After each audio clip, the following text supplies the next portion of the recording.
Today I have Dr. Adams with me. Dr. Adams, can you tell us a bit about yourself?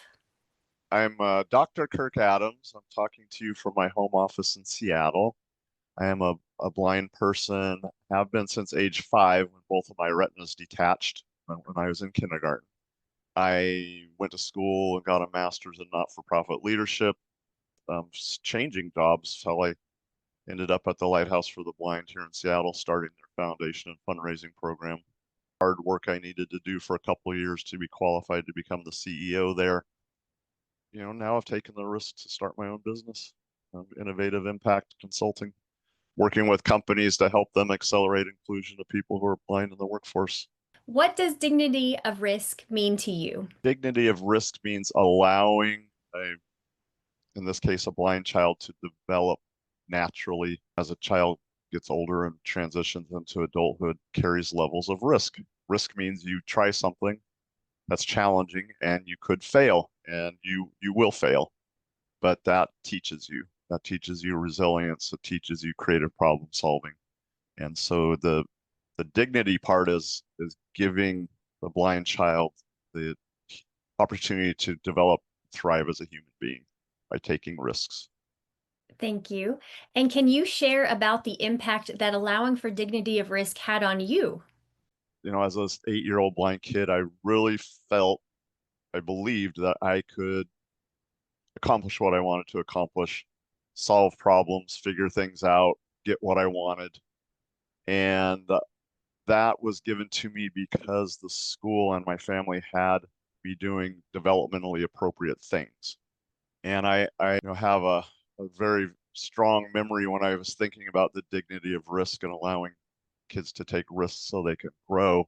When I was in middle school at Mark Twain Junior High, Silverton, Oregon, there was a ski club, and kind of the cool social with it kids all joined the ski club. It was kind of the thing to do. So my parents bought me a pair of used Rosignol skis and boots and all the equipment, and put me on the bus. And I went to Mount Hood, up to Mount Hood Meadows, and learned how to ski. One of the faculty members had agreed to teach me the basics and be my guide. So at 13, I was going and skiing, something I'd never done before, something that definitely had risk, and I certainly um, had my share of spills and crashes and some pretty spectacular ones. But I got that confidence, and then a few years later, there was an organization called Blind Outdoor Leisure Development, and they brought blind people, kids and adults from across the country to Aspen to ski. Parents took me to the airport, and I got on a plane for the first time, flew from Portland to Denver, shuttle bus to Aspen, and there I met a group of blind kids from Overbrook School, high school kids. I'd never been around any other blind kids after I was 8 years old.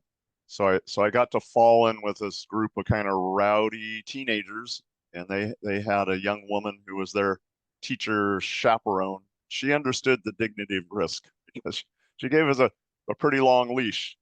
So I remember, sneaking into the pool after hours, after you're not supposed to be in there, and playing Marco Polo and getting loud, and having some people come out on their hotel balconies and telling us to be quiet.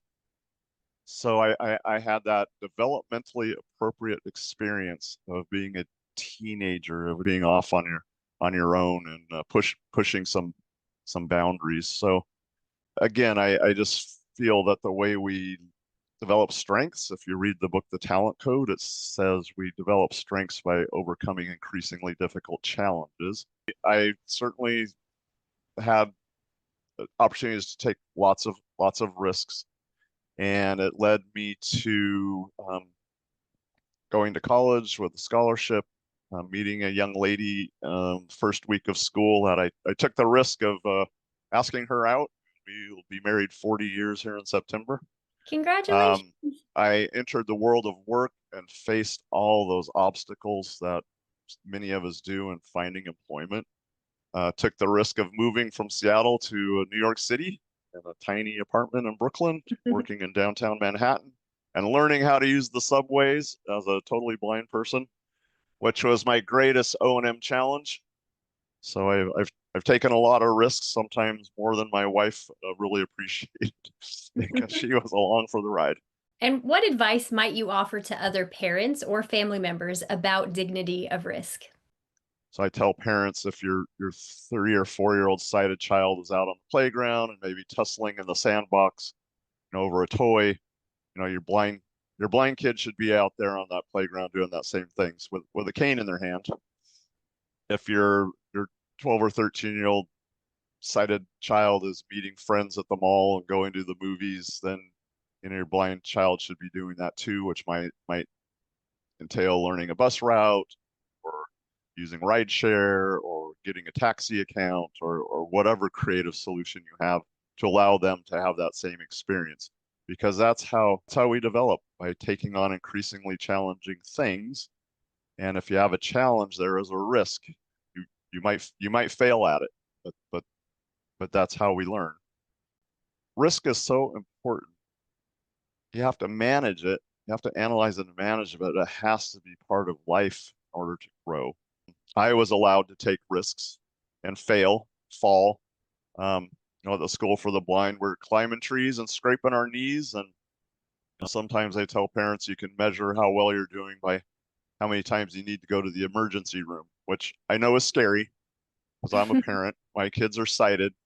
I know that allowing kids to take risks and fall and stumble and get back up is super important. Let them make mistakes, let them fail, let them try something else, let them try again. Um, and also do give that psychological support. It's very challenging to grow up as a blind person in society. There are lots of stresses and strains that other kids don't have.